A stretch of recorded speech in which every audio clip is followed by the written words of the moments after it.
Hello, good morning. Good morning, ma'am. Good morning, ma'am. Good morning, ma'am. Good morning, ma'am.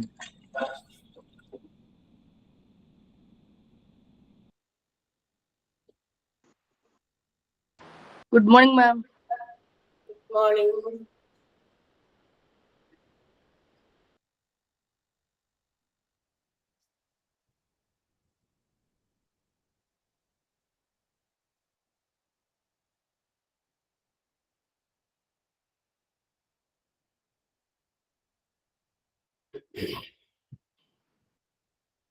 Okay. Start ചെയ്യാം. കുറെ പേരൊക്കെ വന്നിട്ടില്ല. പക്ഷെ ക്ലാസ്സുകൾ വൈകിക്കാൻ പറ്റില്ല ഇനി നമുക്ക്. എല്ലാ ആഴ്ചയിലും ഞാൻ കയറുമ്പോ പറയാറുണ്ട് അല്ലെ, ഒരു 5 മിനിറ്റ് മുമ്പേ നിങ്ങളൊന്ന് ജോയിൻ ചെയ്യാനായിട്ട് ശ്രമിക്കാൻ ഞാൻ എല്ലാവരോടും പറയാറുള്ള കാര്യമാണ്. വീണ്ടും വീണ്ടും നമ്മൾ അങ്ങനെ പറഞ്ഞ സമയം കളയുന്നതോട് യാതൊരു ഉപകാരമില്ലെന്ന് എനിക്ക് മനസ്സിലായി. അവസാനം ഇപ്പോഴും 40 ഒക്കെ ആയിട്ടുള്ളൂ, 40 ആളുകളെ ജോയിൻ ചെയ്തിട്ടുള്ളൂ. ഒരു വഴി കയറട്ടെ. ഓക്കെ, അപ്പൊ നമ്മള് ആദ്യം തന്നെ ചോദിച്ചിട്ടുള്ളത് സുഖമല്ലേ? സുഖമാണോ? ഓക്കെ, ഐ മീൻ നന്നായി പോകുന്നു. ഒരു സുഖമാണെന്ന് ചോദിക്കുമ്പോ ഒരു മീനിങ് കൂടി അവിടെ ഉണ്ട്. ക്ലാസ്സുകൾ എല്ലാം സുഖമായി പോകുന്നു കൂടി അതിനൊരു മീനിങ് ഉണ്ട് കേട്ടോ. രണ്ടിനും കൂടി ഞാൻ ഒരു ക്വസ്റ്റ്യൻ ആയിട്ട് ചോദിക്കുന്നു മാത്രമേ ഉള്ളൂ. പറയൂ, നിങ്ങൾ പറയാനോ?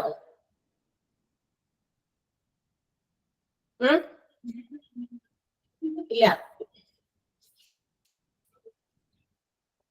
ഓക്കെ ആയിട്ട് പോകുന്നു ക്ലാസ്സുകളൊക്കെ അല്ലേ? അല്ലേ, എന്തെങ്കിലും പറയാനോ? അതെ മാം, അതെ അതെ അതെ. പ്രശ്നമൊന്നുമില്ല. എല്ലാ പ്രശ്നങ്ങൾക്കും പരിഹാരമായോ? എനിക്ക് സുഖമാണ്, നന്നായിരിക്കുന്നു, കുഴപ്പമൊന്നുമില്ല. By God's grace.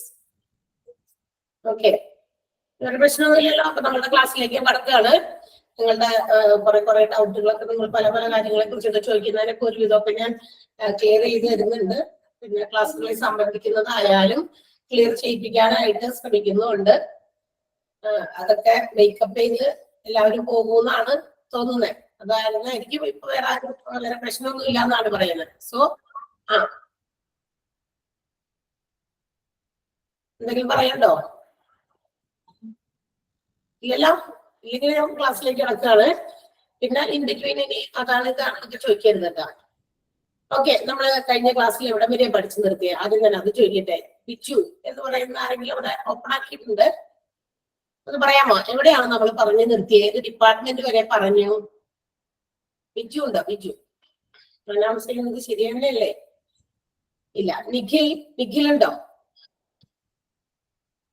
ഇല്ല, ഓപ്പൺ ആയിട്ടുണ്ട് പക്ഷെ ആൾക്കാരില്ല, പ്രസൻസ് ഇല്ല ആളുകളുടെ അല്ലെ. ആയുഷി ഉണ്ടോ? ആയുഷി ഒന്ന് പറയാമോ? എവിടെ വരെയാണ് നമ്മൾ പഠിച്ചു നിർത്തിയത്? ലാസ്റ്റ് ഏത് ടോപ്പിക്കില്, ഏത് ഡിപ്പാർട്ട്മെന്റാ ഞാൻ പറഞ്ഞ ക്ലാസ്സില്? അത് ശരി.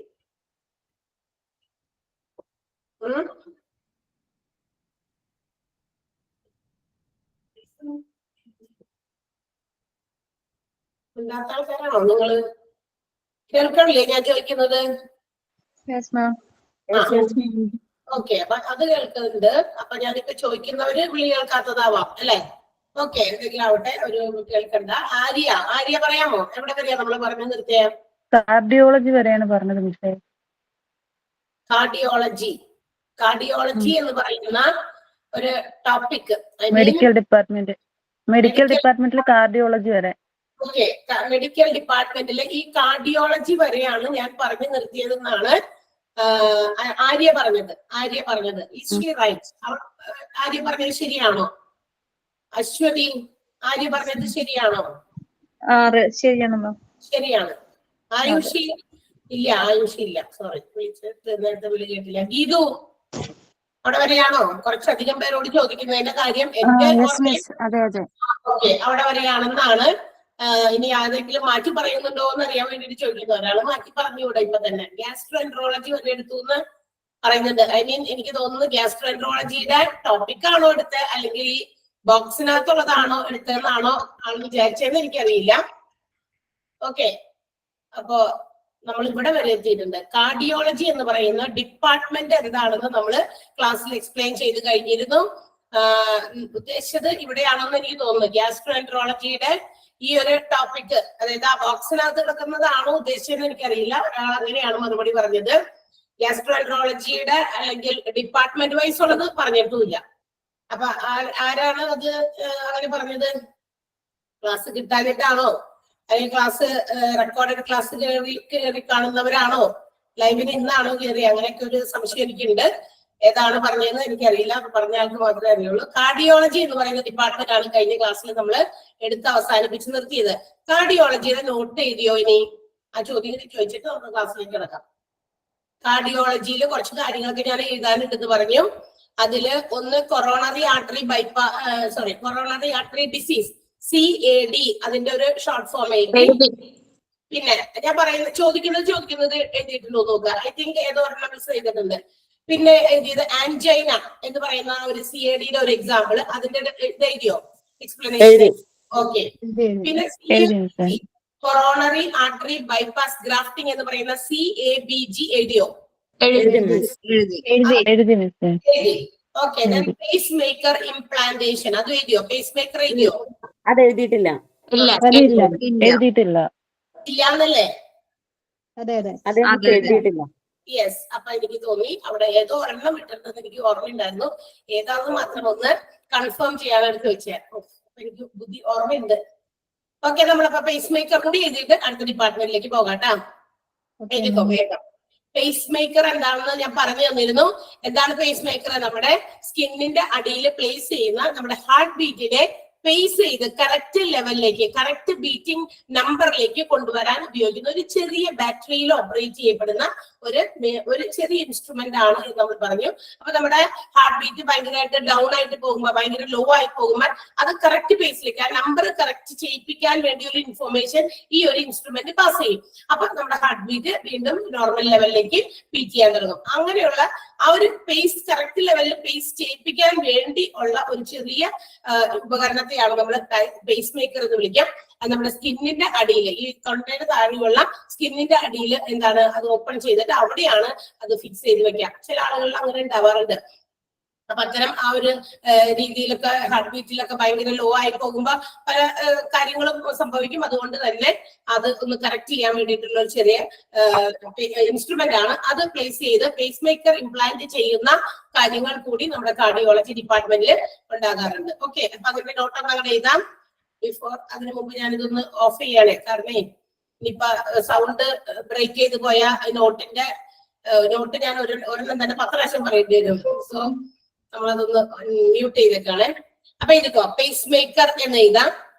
കാർഡിയോളജിയിൽ തന്നെ പേസ് മേക്കർ ഒന്ന് എഴുതാം, ഒരു ഹൈഫൺ ഇടാം. A small battery operated instrument or device എന്നൊക്കെ പറയാം. A small battery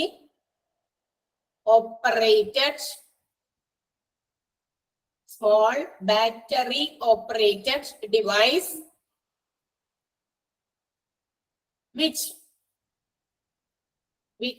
senses, SENSES, sense ചെയ്യുക, മനസ്സിലാക്കുക. senses when the heartbeat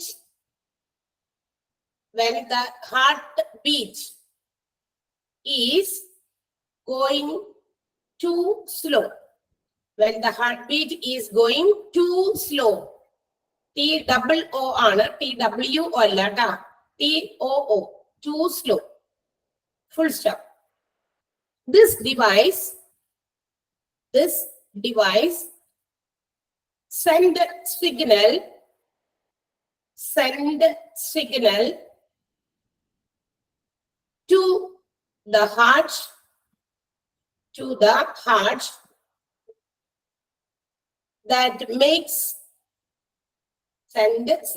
to the heart that makes heartbeat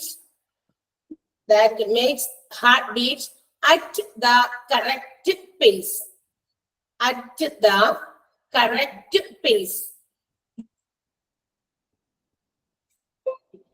correct പേസിൽ നമ്മുടെ ഹാർട്ട് ബീറ്റിനെ കൺട്രോൾ ചെയ്ത് നിർത്താൻ വേണ്ടിയിട്ടുള്ള ഒരു ചെറിയ ഉപകരണമാണ്. Okay, full stop. It is placed under the skin. It is placed under the skin or it is implanted under the skin. സ്കിന്നിന്റെ അടിയിലാണ് അത് ഇംപ്ലാന്റ് ചെയ്യുന്നത്, പ്ലേസ് ചെയ്യുന്നത്.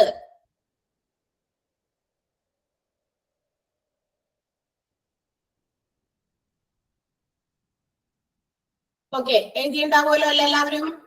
എഴുതാൻ പറ്റിയില്ലേ? നോട്ട് കംപ്ലീറ്റ് ചെയ്തില്ലേ? Pace maker. അപ്പൊ നമ്മള് 3-4 കാര്യങ്ങളാണ്. ഒന്ന് CAD, കൊറോണറി ആർട്ടറി ഡിസീസ് എന്നുള്ള അതിന്റെ ഷോർട്ട് ഫോം CAD ആണെന്ന് എഴുതിയിട്ടുണ്ട്. Angina, severe pain on the part of our chest അല്ലെ, നമ്മുടെ നെഞ്ചിലുണ്ടാകുന്ന വേദന. അത് ഈ spreading to the arms, shoulders and our neck അല്ലെ. പതുക്കെ പതുക്കെ നമ്മുടെ ആ വേദന കൈകളിലേക്ക്, ഷോൾഡറിലേക്കും ആംസിലേക്കും കൈയിലേക്കും അതുപോലെ കഴുത്തിലേക്കും ഒക്കെ സ്പ്രെഡ് ചെയ്ത് പോകുന്ന ഒരു അവസ്ഥ, അതിനെയാണ് നമ്മൾ ആൻജൈന എന്ന് പറയാ. ആൻജൈന CADയുടെ ഏറ്റവും ബെസ്റ്റ് ആയിട്ടുള്ള എക്സാമ്പിൾ ആണ്. ഇതുപോലെ കൊറോണറി ആർട്ടറി ഡിസീസ് സംബന്ധമായിട്ടുള്ള എന്തെങ്കിലും പ്രശ്നങ്ങൾ ഉണ്ടെങ്കിൽ കൊറോണറി ആർട്ടറി ബൈപ്പാസ് ഗ്രാഫ്റ്റിംഗ് പോലെയുള്ള സർജിക്കൽ പ്രൊസീജിയേഴ്സിലൂടെ അത് മാറ്റി അല്ലെങ്കിൽ അത് നീക്കം ചെയ്ത് അതിലുണ്ടാകുന്ന ഈ പറയുന്ന ബൈപ്പാസ് ഗ്രാഫ്റ്റിംഗ് ഉണ്ടാകുന്നത് ബ്ലഡ് സപ്ലൈ ഹാർട്ടിലേക്ക് കൃത്യമായി എത്താത്തത് കൊണ്ടാണ്. ആ ബ്ലഡ് സപ്ലൈ എന്തുകൊണ്ട് ഹാർട്ടിലേക്ക് കൃത്യമായി എത്തുന്നില്ല? അതിനും അവിടെ കാരണമുണ്ട്. വിച്ച് ബ്ലോക്സ്, അതായത് നമ്മുടെ ബ്ലഡ് ഹാർട്ടിലേക്ക് പോകുന്നത് ബ്ലോക്ക് ചെയ്യുന്നു. എങ്ങനെ? ഈ ആർട്ടറീസിൽ ഉണ്ടാകുന്ന, അതായത് നമ്മുടെ ബ്ലഡ് വഹിച്ചുകൊണ്ട് വരുന്ന ആർട്ടറീസിൽ ഉണ്ടാകുന്ന പ്ലാക്സ് അതിങ്ങനെ കളക്ട് ചെയ്ത് ബിൽഡപ്പ് ചെയ്ത് എന്തെങ്കിലും ഒരു സ്റ്റോൺ ലൈക്ക് മെറ്റീരിയലോ ഇങ്ങനെ എന്താ പറയാ കട്ടിപിടിച്ചിരിക്കും. സോ ദാറ്റ് ഈ പാസേജ് വഴി തടസ്സം വെക്കും, അല്ലെങ്കിൽ അതിനെ ബ്ലോക്ക് ചെയ്യും, നമ്മുടെ ബ്ലഡിന് പോകാൻ പറ്റാതെ. ഓക്കെ,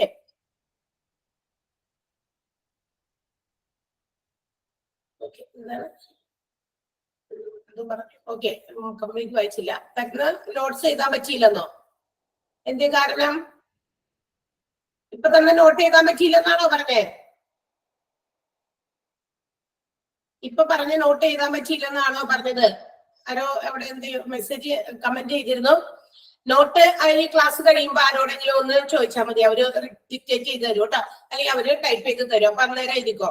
ഓക്കെ, അപ്പൊ ഇങ്ങനെയുള്ള കാര്യങ്ങളൊക്കെ റിമൂവ് ചെയ്ത്, ആ പ്ലാക്സ് ഒക്കെ റിമൂവ് ചെയ്ത് ആ പാസേജ് ക്ലിയർ ആക്കി ആ നമ്മുടെ നെഞ്ചുവേദന മാറ്റാനും അതുപോലെ നമുക്ക് വരാവുന്ന ഇങ്ങനെ ബ്ലോക്ക് ചെയ്താണ് മയോകാർഡിയൽ ഇൻഫാക്ഷൻ, ഹാർട്ട് അറ്റാക്ക് ഒക്കെ സംഭവിക്കാൻ സാധിക്കുക. അപ്പൊ അങ്ങനെ വരുന്നതൊക്കെ മാറ്റാനും നമ്മുടെ ലൈഫ് എക്സ്പെക്ടൻസി കൂട്ടാനൊക്കെ സഹായിക്കുന്ന ഒരു സർജിക്കൽ പ്രൊസീജിയർ ആണ് CABG. അത് നമ്മൾ എഴുതി, പേസ് മേക്കർ ഇംപ്ലാന്റേഷൻ എല്ലാം എഴുതി കഴിഞ്ഞു. ഓക്കെ, സോ നമുക്ക് അടുത്ത ഡിപ്പാർട്ട്മെന്റിലേക്ക് പോകാൻ. ഇത്രയും നേരം ഇതൊക്കെ വലിച്ചു നീട്ടി പറഞ്ഞിരുന്നോ? കുറച്ച് പേര് കയറിയിട്ടുണ്ടായിരുന്നുള്ളൂ. ഇപ്പൊ 69 പേര്. എത്ര പേരുണ്ടാവാറുള്ളൂ ക്ലാസ്സില്? മുക്കാലായി. ദാറ്റ് മീൻസ് 15 മിനിറ്റ് പിന്നിട്ട് നമ്മൾ ക്ലാസ് തുടങ്ങിയിട്ട്. ഇത്ര കുട്ടികൾ ഉണ്ടാവാറുള്ളോ? 70 പേരെ ക്ലാസ്സിൽ കയറുന്നുള്ളൂ. ആരെങ്കിലും ഒന്ന് പറയുമോ? ക്ലാസ് തുടങ്ങിയ കൃത്യസമയത്ത് 40 പേരെ ഉണ്ടായിരുന്നുള്ളൂ. ബാക്കി 30 പേര് ഇടയിൽ കയറിയതാ. 70. ഓക്കെ, 70 ആണല്ലേ? അറൗണ്ട് 70 ആയിരിക്കാം. Okay, it's all right. അപ്പൊ 15 മിനിറ്റ് വൈകി വരുന്നവരാണ് ബാക്കിയുള്ള എത്ര പേര്? 30 പേര് കേട്ടോ. 40 പേരെ ക്ലാസ്സിൽ ഉണ്ടായിരുന്നുള്ളൂ. ക്ലാസ് നമ്മൾ കറക്റ്റ് ടൈമിൽ തുടങ്ങിയപ്പോ ബാക്കി 30 പേര് നമ്മൾ ഓൺ ദ വേയിൽ കയറിയത്. അപ്പൊ അവരും കൂടി ഒന്ന് ക്ലാസ്സിൽ ജോയിൻ ചെയ്യാൻ എന്താ പറയാ, നിങ്ങൾക്ക് ഒരു തീരുമാനം ഉണ്ടെങ്കിൽ ഒരു 5 മിനിറ്റ് മുമ്പേ ഒന്ന് ജോയിൻ ചെയ്തിരിക്കുക. അപ്പൊ അതാണ്. അല്ലെങ്കിൽ പിന്നെ തുമ്പും പാലും കിട്ടില്ല, ബാക്കി നടുവിലുള്ളത് മാത്രമേ കിട്ടുള്ളൂ. അപ്പൊ നമുക്ക് കണക്ട് ചെയ്ത് പഠിക്കാൻ പറ്റില്ല ചിലപ്പോഴൊക്കെ ചില കാര്യങ്ങൾ. അനസ്തേഷ്യോളജി ആണ് നെക്സ്റ്റ് ഡിപ്പാർട്ട്മെന്റ്.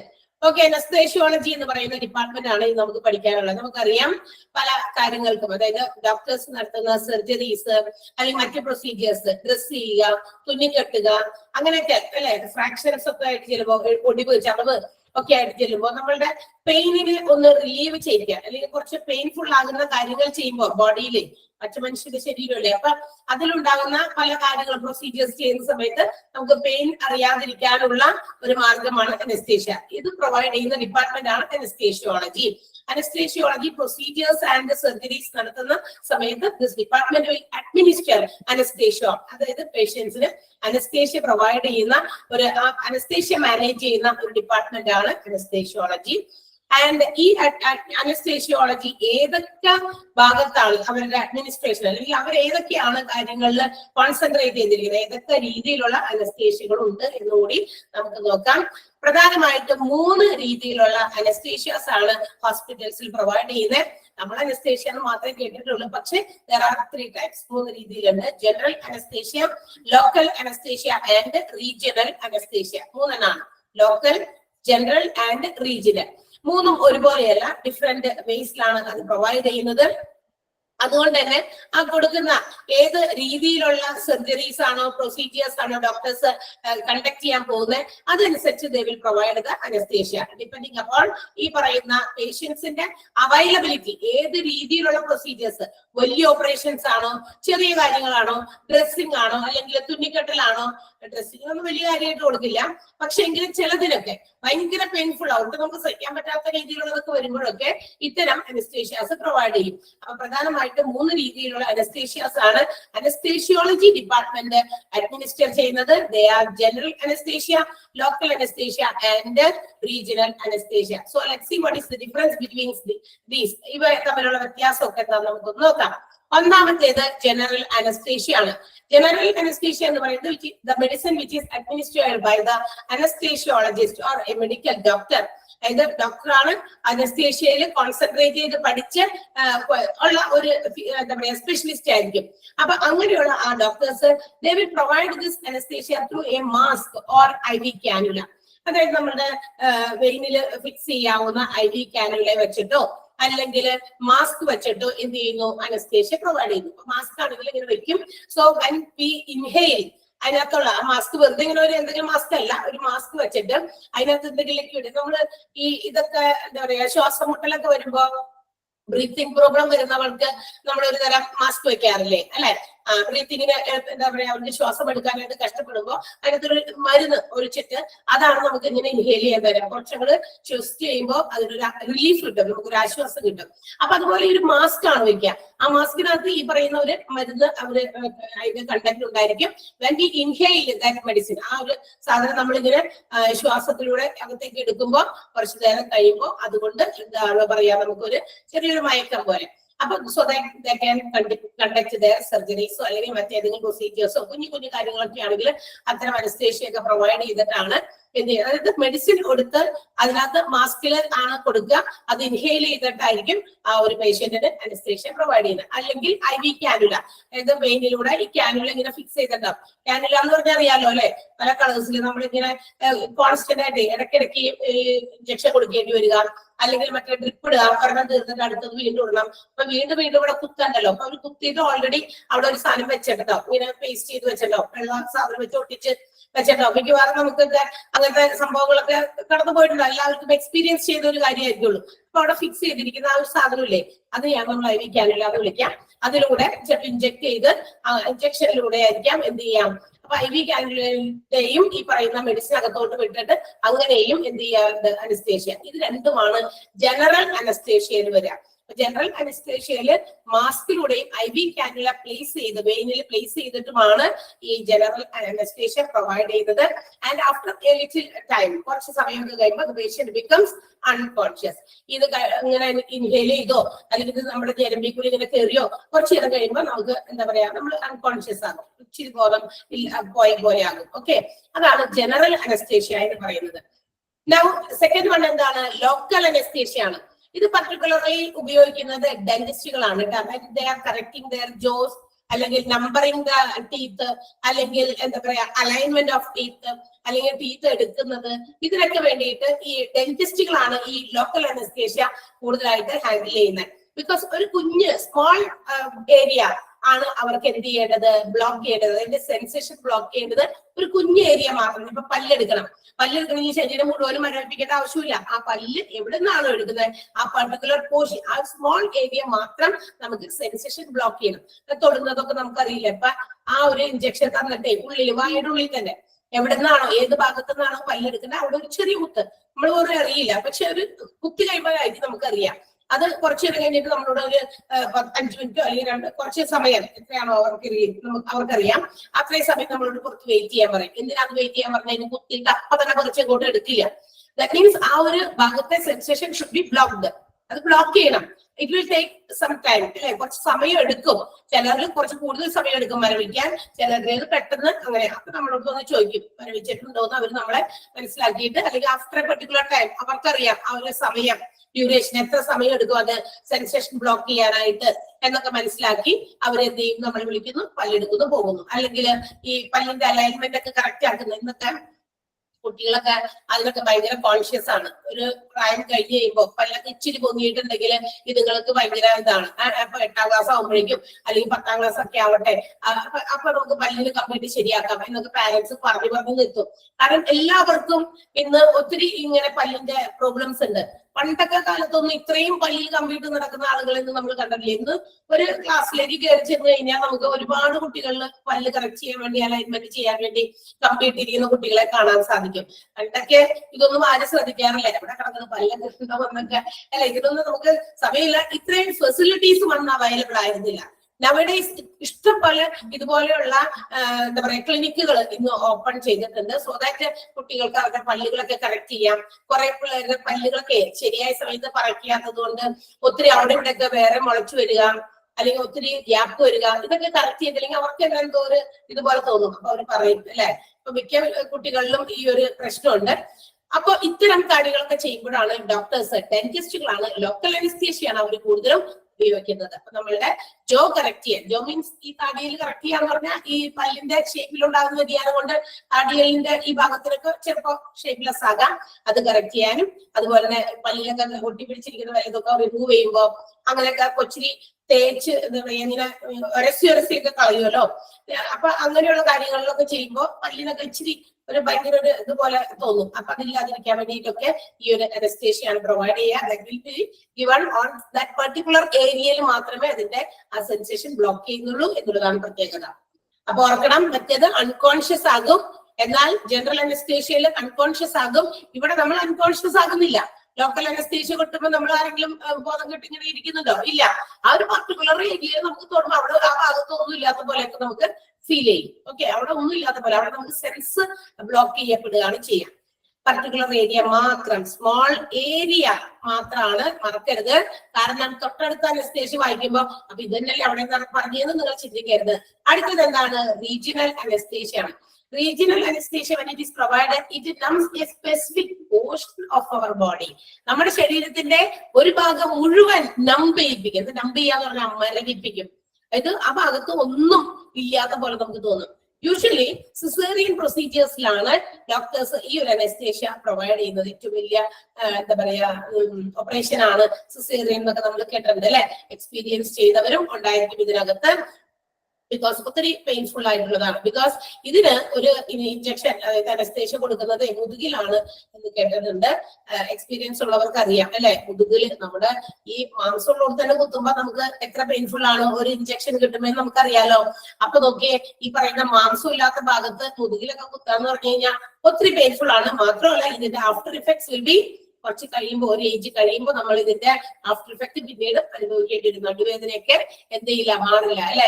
അതെ, കുറെ പേർക്കൊക്കെ അനുഭവമുണ്ട്. ഓക്കെ, ഒന്നും 2 പ്രാവശ്യമൊക്കെ സിസേറിയൻ ചെയ്ത ആളുകൾക്കൊക്കെ ഇച്ചിരി നമ്മൾ വിചാരിക്കരുത് അതൊക്കെ ഭയങ്കര എന്താ പറയാ. പക്ഷെ ആ സമയത്ത് അമ്മയ്ക്കും കുട്ടിക്കും ഒക്കെ ഒന്നും ഇല്ലാതിരിക്കാൻ പെട്ടെന്ന് നമ്മൾ 2 ജീവനെ കുറിച്ച് അന്നേരം ചിന്തിക്കാം. സോ എത്ര പെയിൻഫുൾ ആയാലും അത് സഹിക്കാൻ അമ്മമാര് തയ്യാറാണ്. അതുകൊണ്ടാണല്ലോ അല്ലെ.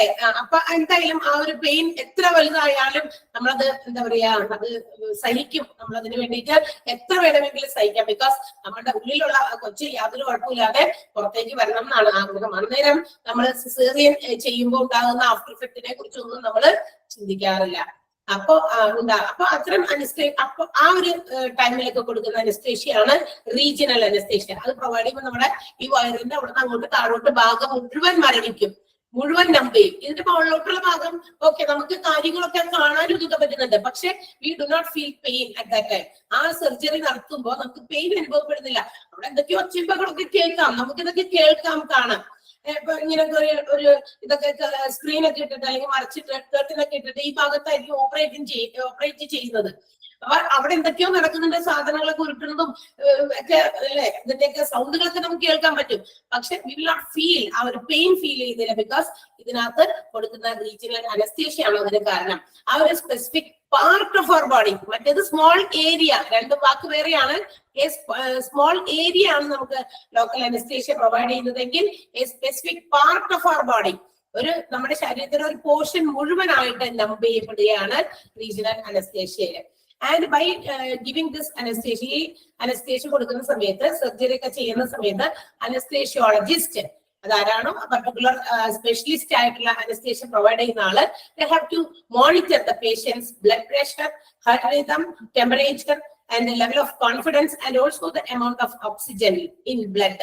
ഈ പറയുന്ന കാര്യങ്ങളൊക്കെ മോണിറ്റർ ചെയ്യണം. അതായത് ഈ സർജറി ഒക്കെ ചെയ്തതിന് മുമ്പ് ഈ അനസ്തേഷ്യ കൊടുക്കണമല്ലോ. അപ്പൊ ഈ അനസ്തേഷ്യ പ്രൊവൈഡ് ചെയ്യുന്നതിന് മുമ്പ് എന്ത് ചെയ്യുന്നു, ഈ പറയുന്ന കാര്യങ്ങളൊക്കെ ഒന്ന് ചെക്ക് ചെയ്യും. എത്രയൊക്കെയുണ്ട്, ബ്ലഡ് പ്രഷർ എങ്ങനെയുണ്ട്. അതായത് ചിലപ്പോഴൊക്കെ ഭയങ്കര പേടി, കാരണം നമ്മൾ ഫേസ് ചെയ്യാൻ പോകുന്ന ഒരു വലിയ ഓപ്പറേഷനാണ്. അപ്പൊ ഒത്തിരി BP ഒക്കെ ചില ആളുകളിൽ ഭയങ്കരമായിട്ട് ഹൈ ആകും. അപ്പൊ സർജറിയുടെ സമയത്ത് എന്തെങ്കിലുമൊക്കെ കോംപ്ലിക്കേഷൻസ് ഉണ്ടാകാൻ സാധ്യതയുണ്ട്. So that before doing that, before giving that anaesthesia, അത്തരം അനസ്തേഷ്യാസ് പ്രൊവൈഡ് ചെയ്യുന്നതിന് മുമ്പ് ഈ പറയുന്ന കാര്യങ്ങളൊക്കെ ഒന്ന് ചെക്ക് ചെയ്യണം. BP ലെവൽ നോക്കണം, ടെമ്പറേച്ചർ നോക്കണം, പേഷ്യന്റിന്റെ ലെവൽ ഓഫ് കോൺഷ്യസ്നെസ്. അതായത് ഇതൊക്കെ കൊടുത്തു കഴിയുമ്പോൾ ആ പേഷ്യന്റ് അബോധാവസ്ഥയിലേക്ക് മാറാൻ എത്ര സമയം എടുക്കും, ചിലര് അബോധാവസ്ഥയിലായോ എന്ന് പരിശോധിച്ചു നോക്കണം.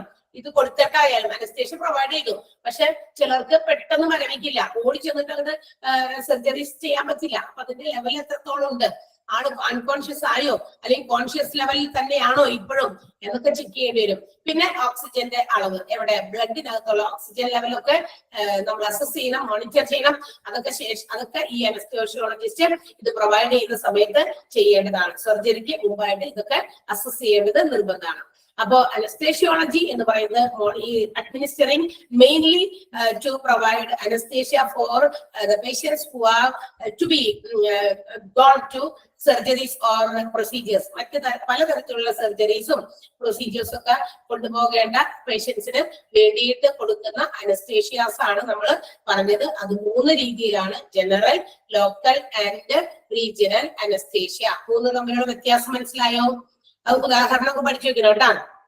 നമ്മുടെ ലോക്കൽ അനസ്തേഷ്യക്കും അതുപോലെ തന്നെ നമ്മുടെ റീജിയണൽ അനസ്തേഷ്യയും കൂടുതലായിട്ട് ഉപയോഗിക്കുന്നത് ആരാണ്, ഏത് വിഭാഗമാണ്? ഡെന്റിസ്റ്റും സിസേറിയനിലുമാണ് അത് രണ്ടും ഉപയോഗിക്കുക എന്നുള്ള കാര്യം ഓർത്തിരിക്കണം. ജനറൽ അനസ്തേഷ്യ കൊടുക്കുന്നത് പ്രധാനമായിട്ടും മാസ്ക്, IV ക്യാനുല വെയിനിൽ പ്ലേസ് ചെയ്തിട്ട് ഈ 2 രീതിയിലാണ് പ്രൊവൈഡ് ചെയ്യുന്നത് എന്നുള്ള കാര്യമൊക്കെ ഓർത്തിരിക്കണം. മാത്രമല്ല റീജിയണൽ അനസ്തേഷ്യ കൊടുക്കുമ്പോൾ സർജറിയുടെ സമയത്ത് അനസ്തേഷ്യോളജിസ്റ്റ് എന്തൊക്കെ മോണിറ്റർ ചെയ്യണം എന്നുള്ള ആ കാര്യങ്ങൾ കൂടി അറിഞ്ഞിരിക്കണം. ക്ലിയർ ആണോ അനസ്തേഷ്യോളജി? മനസ്സിലായോ? മനസ്സിലായില്ലെങ്കിൽ പറയാം, മനസ്സിലായത് നമ്മൾ അടുത്ത ഇതിലേക്ക് ഉപയോഗിക്കും. ക്ലിയർ ആണ്? വ്യക്തമാണോ എല്ലാം? Okay, so the next one. Okay, അപ്പൊ അടുത്തത് നോക്കാം നമുക്ക്. അടുത്തത് ഏതാണ്? Critical care unit or intensive care unit, അല്ലെ? ICU. ഓക്കെ, എന്താണ് ജനറൽ അനസ്തേഷ്യ? എന്താന്ന് പറയണോ? അതായത് നമ്മൾ ഫേസ് മാസ്ക് വെച്ചോ അല്ലെങ്കിൽ IV ക്യാനുല വെയിനിൽ പ്ലേസ് ചെയ്തോ കൊടുക്കുന്ന അനസ്തേഷ്യ. ഈ ഒരു അനസ്തേഷ്യ കൊടുത്തു കഴിഞ്ഞാൽ പേഷ്യന്റ് കുറച്ചു നേരം കഴിയുമ്പോൾ അൺകോൺഷ്യസ് ആകും. അന്നേരം എന്ത് പ്രൊസീജിയർ ആണോ ചെയ്യേണ്ടത് അതങ്ങോട്ട് ചെയ്യാം. അതായത് ഈ എന്താ പറയാ, മാസ്ക് നമ്മൾ ഇടുന്ന മാസ്ക് അല്ല കേട്ടോ. അതായത് മാസ്കുകൾ കുറെ രീതിയിലുള്ളതൊക്കെ ഉണ്ട്. ഓക്കെ, അതായത് നമ്മളിപ്പോ ബ്രീത്തിങ് പ്രോബ്ലം ഒക്കെ വരുമ്പോ ആ ഒരു ശ്വാസം മുട്ടലേ ഒക്കെ വരുമ്പോ നമുക്ക് ഹോസ്പിറ്റലിൽ ചെന്ന ഒരു തരം സംഭവം കിട്ടും, അല്ലെ? ഇൻഹെയിലർ. അത് വെച്ചിട്ട് അവർ എന്താ പറയാ, ഇതൊക്കെ ഒരു മരുന്ന് വെച്ചിട്ട് നമുക്ക് ഇങ്ങനെ മാസ്ക് പോലെ ഇങ്ങനെ വെച്ച് തരും. ഇതിനകത്ത് ശ്വസിച്ച് കുറച്ചിരുന്ന് കഴിഞ്ഞാൽ സുഖം. കാരണം അത്രയും നേരം ശ്വാസം നമ്മൾ എടുക്കാൻ ബുദ്ധിമുട്ടിയിരുന്നു. ഇതങ്ങോട്ട് പ്ലേസ് ചെയ്ത് അതിനൊരു മരുന്നുണ്ട്, അത് നമ്മൾ ശ്വാസത്തിലൂടെ എടുത്തു കഴിയുമ്പോൾ ഇൻഹെയിൽ ചെയ്ത് അബോധാവസ്ഥയിലാകും. അത് മറ്റേതിലല്ല, ബ്രീത്തിങ് പ്രോബ്ലം വരുമ്പോഴല്ല. ഈ ജനറൽ അനസ്തേഷ്യയില് അത്തരം ഒരു ലിക്വിഡ് മരുന്ന് അതിനകത്ത് ഒഴിച്ചിട്ടാണ് നമ്മൾക്ക് ഈ പറയുന്ന ഒരു സാധനം മാസ്ക് ആയിട്ട് വെക്കുക. അപ്പൊ അത് ഇൻഹെയിൽ ചെയ്യുമ്പോ, അത് ശ്വാസം അകത്തേക്ക് വലിക്കുമ്പോ അതിലൂടെ ആ മരുന്നിന്റെ ആ ഇഫക്ട് അതെന്തിനു കാരണമാകും? നമ്മൾ അൺകോൺഷ്യസ് ആകും. ബിക്കോസ് അതിനകത്ത് ആ മരുന്നുണ്ട്, അനസ്തേഷ്യ പ്രൊവൈഡ് ചെയ്യാനുള്ള മരുന്ന് അതിനകത്തുണ്ട്. അല്ലെങ്കിൽ IV ക്യാനുള്ള വെയിനിൽ പ്ലേസ് ചെയ്തിട്ട് അതിൽ കൂടി കയറ്റിവിടും, ഇഞ്ചക്ട് ചെയ്ത പോലെ കയറ്റിവിടും. അത് വെയിനിൽ കൂടി കടന്ന് ശരീരത്തിലേക്ക് എത്തുമ്പോഴേക്കും കുറച്ചേരം കഴിയുമ്പോൾ നമുക്ക് അൺകോൺഷ്യസ് ആകും. കിട്ടിയോ അഭിലാഷ്? മനസ്സിലായോ ജനറൽ അനസ്തേഷ്യ എന്താന്ന്?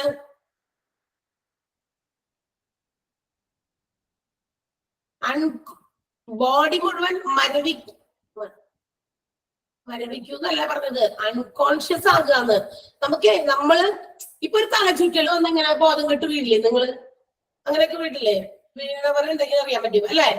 അപ്പൊ നമ്മൾക്ക് എന്താ ഇപ്പൊ ഉണ്ടായേ എന്ന് കുറച്ചു നേരത്തേക്ക് നമ്മുടെ മൊത്തം അങ്ങോട്ട് ബ്ലാങ്ക് ആയി പോകും.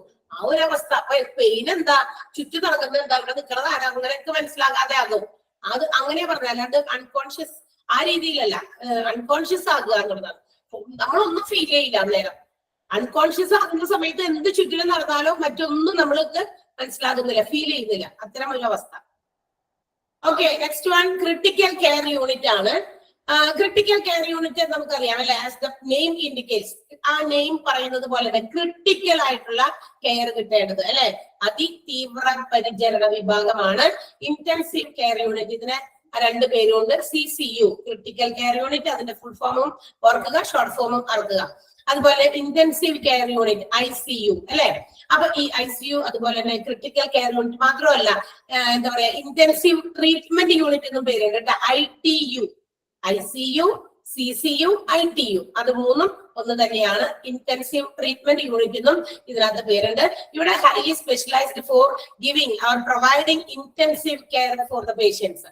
ഏറ്റവും തീവ്രമായ പരിചരണം ആവശ്യമായ പേഷ്യൻസിനെ പ്രവേശിപ്പിക്കുന്ന ഒരു ഡിപ്പാർട്ട്മെന്റ് ആണ് ഇന്റൻസീവ് കെയർ യൂണിറ്റ്. അതായത് കൂടുതലും എന്താ പറയാ, ചില ഓപ്പറേഷൻസ്, വലിയ വലിയ ഓപ്പറേഷൻസ് ചെയ്തു, അപ്പൊ അവർക്ക് ഒരു ക്രിട്ടിക്കൽ സ്റ്റേജ് പിന്നിടണം. എന്നാലും മാത്രമേ അവരെ മുറിയിലേക്കോ അല്ലെങ്കിൽ മറ്റ് ഏതെങ്കിലും സ്ഥലത്തേക്കോ മാറ്റാൻ പറ്റുള്ളൂ. അപ്പൊ ആ ഒരു സമയം കഴിയുന്നത് വരെ അവർക്ക് പ്രോപ്പർ ഓർ എന്താ പറയാ intensive care should be given. അവർക്ക് നല്ലൊരു കെയർ ആവശ്യമുണ്ട്. അപ്പൊ അതിന് പർട്ടിക്കുലർ നഴ്സസിനെ ഒക്കെ പ്രൊവൈഡ് ചെയ്ത് അവരെ പരിചരിക്കാൻ വേണ്ടിയിട്ട്. കാരണം മറ്റൊരാളെ അങ്ങോട്ടേക്ക് അലൗഡ് അല്ല ഇന്റൻസീവ് കെയർ യൂണിറ്റ്. അപ്പൊ അവർക്ക് പ്രത്യേകം അവർക്ക് പരിചരണം ആവശ്യമുണ്ട്. അപ്പൊ ഒറ്റ നേഴ്സ് തന്നെ ഒരു പേഷ്യന്റിനെ നമുക്ക് കെയർ ചെയ്യാനൊക്കെ, അവർക്ക് തിരിച്ചു മറിച്ചും കിടത്താനോ അവർക്ക് വേണ്ട രീതിയിലുള്ള എന്താ പറയാ, ഫുഡൊക്കെ ഒത്തിരി ഫുഡൊന്നും കൊടുക്കാൻ പറ്റില്ല ഈ ഇന്റൻസീവ് കെയർ യൂണിറ്റിൽ കിടക്കുന്നവർക്ക്. ഇപ്പൊ ലിക്വിഡ് ഫോമിലേക്ക് ഫുഡുകളൊക്കെ പറഞ്ഞ് അവരുടെ ബൈസ്റ്റാൻഡേഴ്സിനോടോ റിലേറ്റീവ്സിനോടോ ഒക്കെ വാങ്ങിച്ച് അത് പ്രൊവൈഡ് ചെയ്യുന്നതൊക്കെ ഇവരാണ്. അപ്പൊ അവർക്ക് എന്തായാലും അതിന്റെ അർത്ഥം ഇതാണ്, ഇന്റൻസീവ് ആയിട്ടുള്ള ഒരു കെയർ കൊടുക്കുന്ന യൂണിറ്റ് ആണ്. Usually intensive care unit the patients from emergency റൂമിൽ നിന്ന്, ഓപ്പറേഷൻ തിയേറ്റർ, റിക്കവറി റൂമിൽ നിന്നൊക്കെ കൊണ്ടുവരുന്ന പേഷ്യൻസിനെ ആയിരിക്കും മിക്കവാറും ഈ ICUലേക്ക് കിടത്തുക. അതുപോലെ തന്നെ പിന്നെ വലിയ എമർജൻസി സിറ്റുവേഷനിൽ ഇപ്പൊ ഹാർട്ട് അറ്റാക്ക് ഒക്കെ വന്നിട്ടൊക്കെ നമ്മൾ കാഷ്വാലിറ്റിയിൽ കൊണ്ടില്ലേ, അവിടെ നിന്ന് ആ എമർജൻസി റൂം, അതാണ് ഉദ്ദേശിക്കുന്നത്. എമർജൻസി ഡിപ്പാർട്ട്മെന്റിൽ നിന്നൊക്കെ കൊണ്ടുവരുന്ന പേഷ്യൻസ്, അല്ലെങ്കിൽ ഓപ്പറേഷൻ തിയേറ്ററിൽ നിന്ന് കൊണ്ടുവരുന്ന പേഷ്യൻസ്, അല്ലെങ്കിൽ റിക്കവറി റൂം എന്ന് വെച്ചാൽ കൊണ്ടുവന്ന് നമ്മള് കുറച്ച് എന്താ പറയാ മരണത്തോടൊക്കെ വെല്ലുന്ന ആളുകളൊക്കെ അതിൽ നിന്നൊക്കെ റിക്കവർ ചെയ്തിട്ട് അങ്ങനെ കൊണ്ടുവരുന്നത്. ചിലപ്പോൾ കുറച്ച് ദിവസം കൂടിയൊക്കെ ഇങ്ങനെ കിടത്തി ഇവിടെ പരിചരിച്ച് നല്ല രീതിയിലുള്ള ഇന്റൻസീവ് ആയിട്ടുള്ള കെയർ ഒക്കെ കൊടുക്കാൻ വേണ്ടിയിട്ട് ആണ് ചില പേഷ്യൻസിനെ ഇങ്ങോട്ടേക്ക് മാറ്റുക.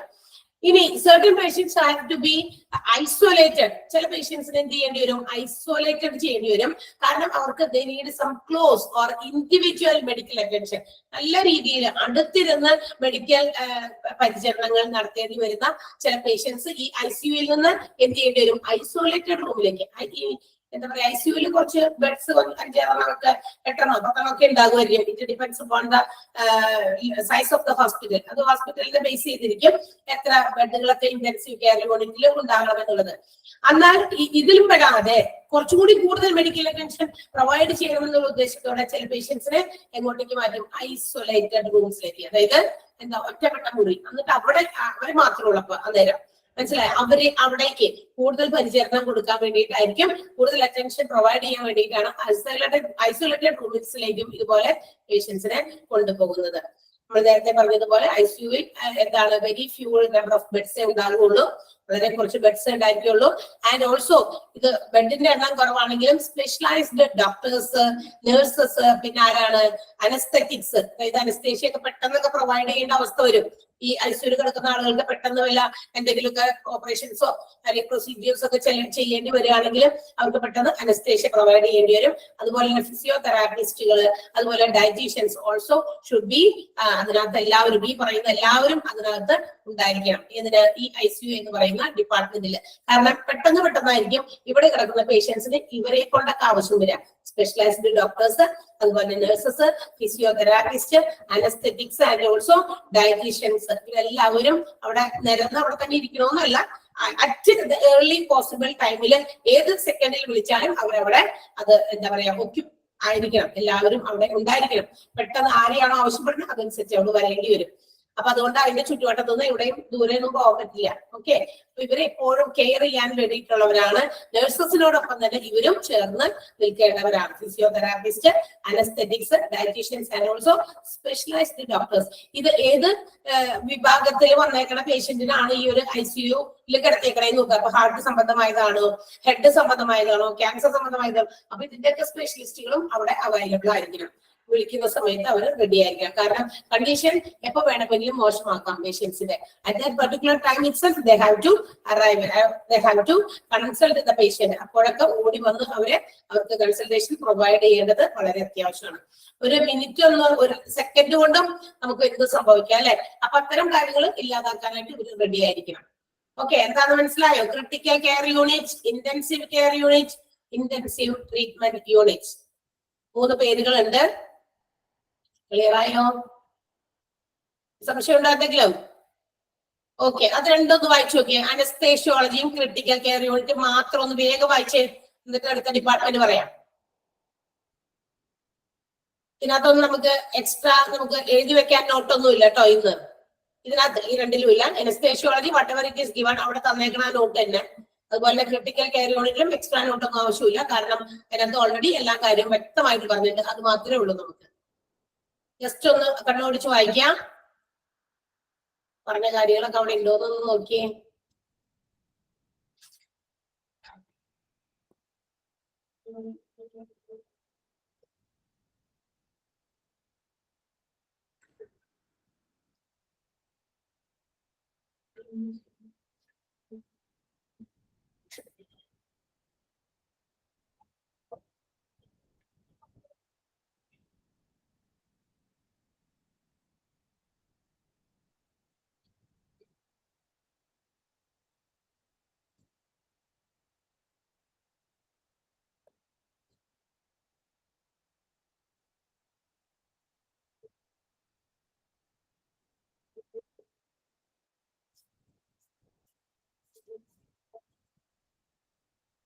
ഓക്കെ അല്ലേ?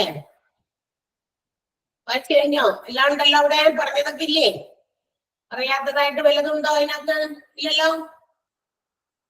വായിച്ചപ്പോ ഒന്നുകൂടി ക്ലിയർ ആയോ?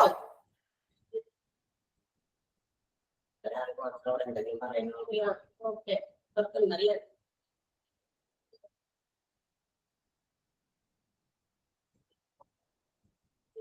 ഓക്കെ. സോ നമുക്ക് അടുത്ത ഡിപ്പാർട്ട്മെന്റിലേക്ക് പോകാം. ഏതാണത്? ഡെർമറ്റോളജി ആണ് അടുത്ത ഡിപ്പാർട്ട്മെന്റ് അല്ലെ? ഡെർമറ്റോളജി ആണ്. ഡെർമറ്റോളജി എന്നതിന് വേണ്ടിയിട്ടുള്ള science which deals with the diagnosis, treatment and diseases of skin, hair, nails and also cosmetic problems. അതെ, സ്കിന്നാണ്. പണ്ടൊക്കെ സ്കിന്നായിരുന്നു ഏറ്റവും കൂടുതൽ. സ്കിൻ പ്രോബ്ലംസിനാണ് നമ്മൾ ഡെർമറ്റോളജിയിൽ ഡിപ്പെൻഡ് ചെയ്തിരുന്നത്. പക്ഷെ ഇന്ന് അതല്ല. സ്കിന്നിനേക്കാൾ കൂടുതൽ ഏറ്റവും കൂടുതൽ ഇന്ന് ആളുകൾ അനുഭവിക്കുന്ന ഒത്തിരി പ്രശ്നങ്ങൾ which is related to our hair problems അല്ലെ.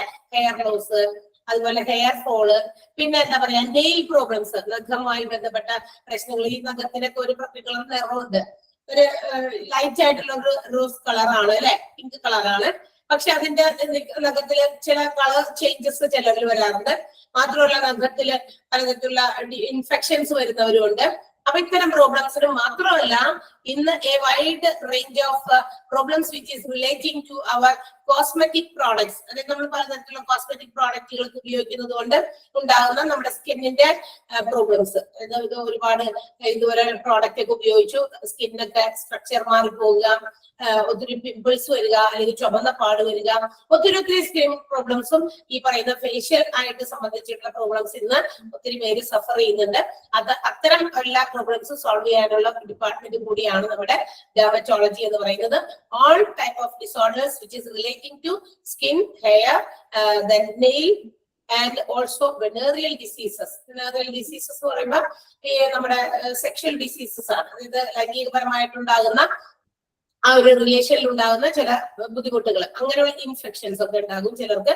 അത്തരം പ്രോബ്ലംസും ഇവിടെ ട്രീറ്റ് ചെയ്യുന്നുണ്ട്. And also advanced cosmetic problems. Advance ആയിട്ടുള്ള കോസ്മെറ്റിക് പ്രോബ്ലം ആണ് ഇന്ന് ഏറ്റവും കൂടുതൽ അഡ്വാൻസ്മെന്റ് ഈ ഒരു ഡിപ്പാർട്ട്മെന്റിൽ.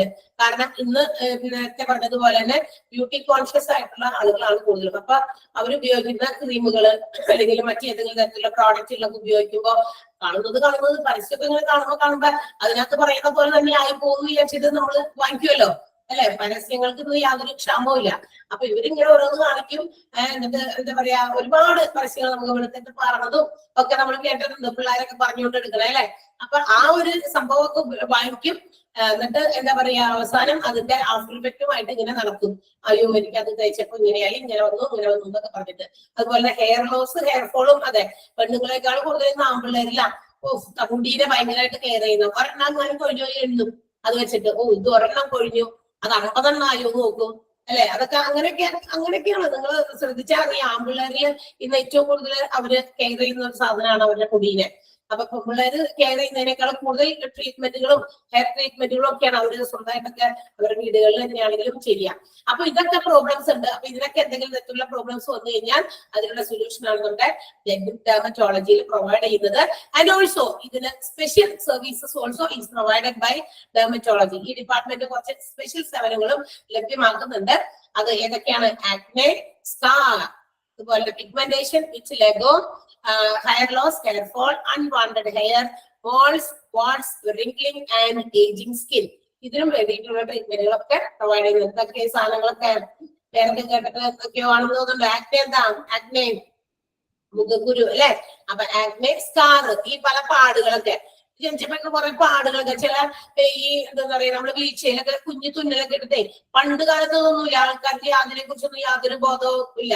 ഇന്നൊക്കെ അങ്ങനെയൊക്കെ വീണിട്ടുണ്ടാകുന്ന പാടുകൾ, അല്ലെങ്കിൽ പൊള്ളലേറ്റ പാടുകൾ, അതൊക്കെ ട്രീറ്റ് ചെയ്യാം. അത്തരം പാടുകളൊക്കെ മായാതെ കിടക്കുന്ന പാടുണ്ടാവും ചിലതൊക്കെ. എന്താണ് നമ്മുടെ സ്റ്റിച്ചിങ് ഒക്കെ ചെയ്യുന്നതിന്റെ പാടില്ലേ, അതൊന്നും ചിലപ്പോൾ പോയില്ല. അപ്പൊ അത് നമ്മുടെ ഫേസിലൊക്കെ ആണെങ്കിൽ അവര് ബോധേഡ് അബൌട്ട് ഇറ്റ്, അവര് അതിനെ കുറിച്ച് ഭയങ്കര ഇതാണ്, ഭയങ്കര ആൻഷ്യസ് ആണ്, അതൊക്കെ റിമൂവ് ചെയ്ത് കളയാൻ. അപ്പൊ അത്തരം പാടുകൾ റിമൂവ് ചെയ്യുന്നത്. പിഗ്മെന്റേഷൻ, കരിവാളിപ്പൊക്കെ ഇല്ലേ, മുഖത്തുണ്ടാകുന്ന കരിവാളിപ്പുകളൊക്കെ ചില കണ്ണിന്റെ നടത്തിലും അവിടെയൊക്കെ. വെച്ചിലേക്കോ എന്താണ്? പാണ്ട് രോഗമാണ്. അപ്പൊ അത് മാത്രമല്ല, പിന്നെ ഹെയർ ലോസ്, ഹെയർ ഫോളൊക്കെ അറിയാലോ. പിന്നെ മോൾസ്, നമ്മളുടെ മോള് ഈ കാക്കപ്പുള്ളി, മറുക്, അല്ലെ? മറുകാണ്. വാട്സ് എന്താണ്? അരിമ്പാറ.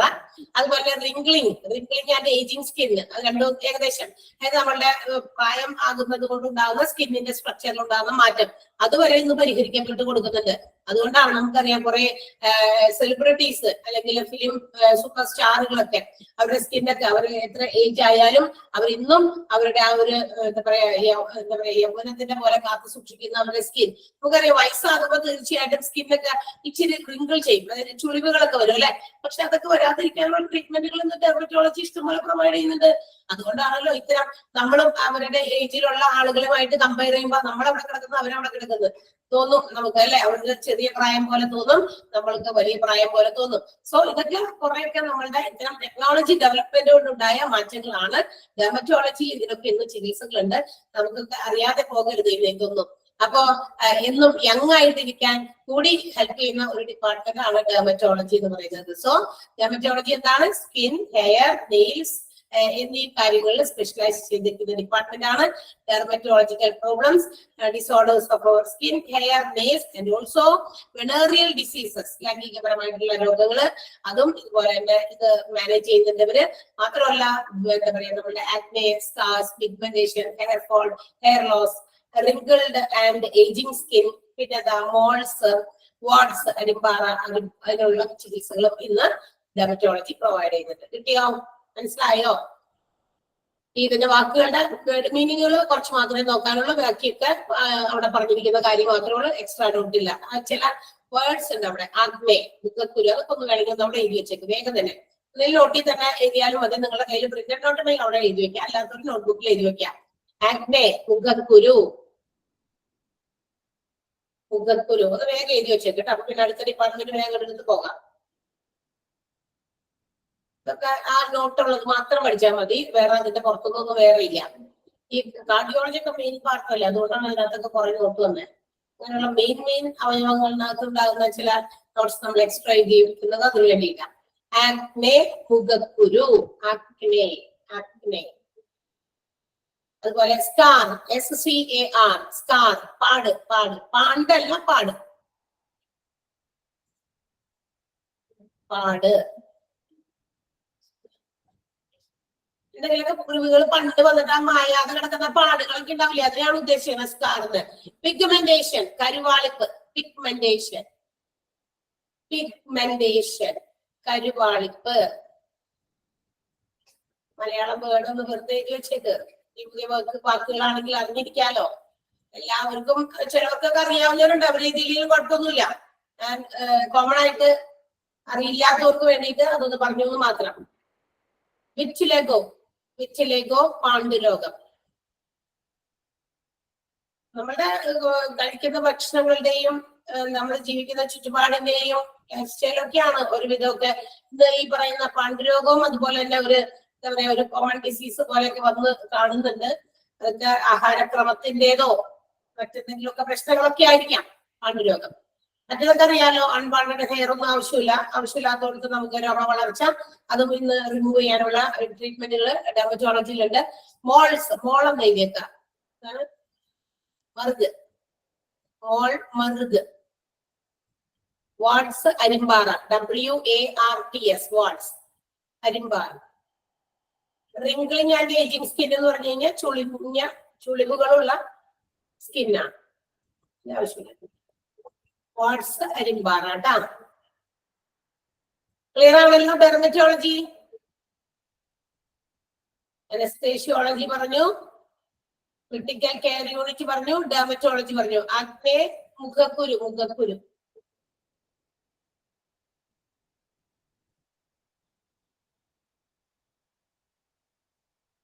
ഓക്കെ, സോ നമുക്ക് അടുത്ത ഡിപ്പാർട്ട്മെന്റിലേക്ക് പോകാം. ഇയർ, നോസ്, ത്രോട്ട് അല്ലെ? ENT എന്ന് നമ്മള് വിളിക്കും. ENT. Name, as the name indicates, this department is a solution for the problems of our ear, nose and throat. അല്ലെ? പേര് സൂചിപ്പിക്കുന്ന പോലെ നമ്മളുടെ അവയവങ്ങളായ ഇയർ, നോസ്, ത്രോട്ട്, ചെവി, മൂക്ക്, തൊണ്ട എന്നിവയുമായി ബന്ധപ്പെട്ട എല്ലാ പ്രശ്നങ്ങൾക്കുമുള്ള പരിഹാരങ്ങൾ, അവിടെ ഉണ്ടാകുന്ന എല്ലാ പ്രശ്നങ്ങൾക്കുള്ള പരിഹാരം കൊടുക്കുന്ന എല്ലാ ട്രീറ്റ്മെന്റുകളും പ്രൊവൈഡ് ചെയ്യുന്ന ഒരു ഡിപ്പാർട്ട്മെന്റ് ആണ് ENT എന്ന് പറയുന്നത്. ഇനി ഇതിനകത്ത് എന്താ പറയാ, നമ്മളുടെ ട്രീറ്റ്മെന്റുകൾ കൊടുക്കുന്നതും ഉണ്ട്. Also there will be some surgical treatment. ഇവിടെ സർജറീസും ഈ ഒരു ഇയറുമായിട്ട് ബന്ധപ്പെട്ട് ചെവി ഓപ്പറേഷൻസ്, മൂക്കിന്റെ പാസേജ്, അതായത് നെയ്സൽ പാസേജിൽ ഉണ്ടാകുന്ന പ്രശ്നങ്ങൾ ഓപ്പറേറ്റ് ചെയ്യുന്നത്, മൂക്കിൽ ദശ വളരുന്നതൊക്കെ നമ്മൾ കേൾക്കണം. സാധാരണ കോമൺ ആയിട്ടുള്ള അസുഖങ്ങളാണല്ലോ അല്ലെ. മൂക്കിൽ ദശ വരുന്നത് ചില കുട്ടികൾ സംസാരിക്കുമ്പോൾ അത് മനസ്സിലാകും. ആ സംസാരിക്കുന്നത് ചിലപ്പോൾ അവര് മൂക്കിൽ ടച്ച് ചെയ്തിട്ടുള്ള രീതിയിലാണ് സംസാരിക്കുക. അപ്പൊ തന്നെ നമ്മൾ നോക്കി കഴിഞ്ഞാൽ അറിയാൻ പറ്റും അവർക്ക് മൂക്കിൽ എന്തോ അസ്വസ്ഥത, ഈ പറയുന്ന ദശ വളരുന്നതുമായിട്ട് ബന്ധപ്പെട്ടതാകാം, മറ്റെന്തെങ്കിലും പ്രോബ്ലംസ് ആകാം. അതുപോലെ തൊണ്ടയിൽ ഏതെങ്കിലും നല്ല പ്രശ്നങ്ങൾ ഓപ്പറേറ്റ് ചെയ്തൊക്കെ മാറ്റേണ്ടതുണ്ടാകാം. അപ്പൊ സർജറി പ്രൊസീജിയേഴ്സും ഈ ഒരു ENT വിഭാഗത്തിൽ നടക്കുന്നുണ്ട്. ആൻഡ് ദ സർജറീസ് നടക്കുന്ന സ്പെഷ്യലിസ്റ്റുകൾ അവരെ വിളിക്കുന്ന പേരാണ് ഓട്ടോലറിംഗോളജിസ്റ്റ് എന്നാണ് വിളിക്കുക. അതായത് സർജറീസ് ENTയില് കോമൺ ആയിട്ട് കോൺസെൻട്രേറ്റ് ചെയ്ത് സർജറീസ് നടത്തുന്ന ആ ഒരു സ്പെഷ്യലിസ്റ്റിനെ നമ്മൾ വിളിക്കുന്ന പേര് ഓട്ടോലറിംഗോളജിസ്റ്റ് എന്നാണ്. അതായത് സർജൻ സ്പെഷ്യലിസ്റ്റ് ആണ്. ഇതിന്റെ ENTയുടെ സർജൻ സ്പെഷ്യലിസ്റ്റിനെ വിളിക്കുന്ന പേര് മറക്കണ്ട, ഓട്ടോലറിംഗോളജിസ്റ്റ്. സ്പെല്ലിംഗ് ശരിയായി നോക്കി ഓരോ അക്ഷരം പറക്കി വെച്ച് കൂട്ടി വായിക്കാം. ഓട്ടോലറിംഗോളജിസ്റ്റ് എന്നാണ്. ഇനി ഈ ഒരു എന്താ പറയാ ഇയർ നോസ് ത്രോട്ടില് ഏതൊക്കെ അവയവങ്ങളാണ് ഇതിനകത്ത് കവർ ചെയ്യുന്നത്? ഇയർ നോസ് ത്രോട്ട് എന്ന് പറയുമ്പോൾ മൂക്ക് മോൾ ഭാഗത്ത്, അല്ലെങ്കിൽ ചെവി മോൾ ഭാഗത്ത്, അതുപോലെ തൊണ്ടൈ മുകൾ ഉപരിഭാഗത്തല്ല, സർഫസിലല്ല, ഇതിന്റെ ഉള്ളിലേക്ക് ചെവി കണക്ട് ചെയ്ത് കണക്കൊക്കെ പോയിട്ടുണ്ട് നമ്മുടെ ശരീരത്തിന്റെ ഉള്ളിലേക്ക്, ബോഡിയിലെ ഇന്നർ പാർട്സിലേക്ക്. അതുപോലെ തൊണ്ട കണക്ട് ചെയ്തിട്ടുണ്ട്, മൂക്ക് കണക്ട് ചെയ്തിട്ടുണ്ട്. അപ്പൊ ഇതിന്റെ ഉള്ളിലുള്ള അവയവങ്ങളാണ്, ഓർഗൻസിലാണ് എന്തെങ്കിലുമൊക്കെ തരത്തിലുള്ള ഡിസീസസ് ബാധിക്കാം. സോ ഏതൊക്കെ പാർട്സ് സ്പെഷ്യലൈസ് ചെയ്യുന്നുണ്ട് ENT നമുക്ക് നോക്കാം.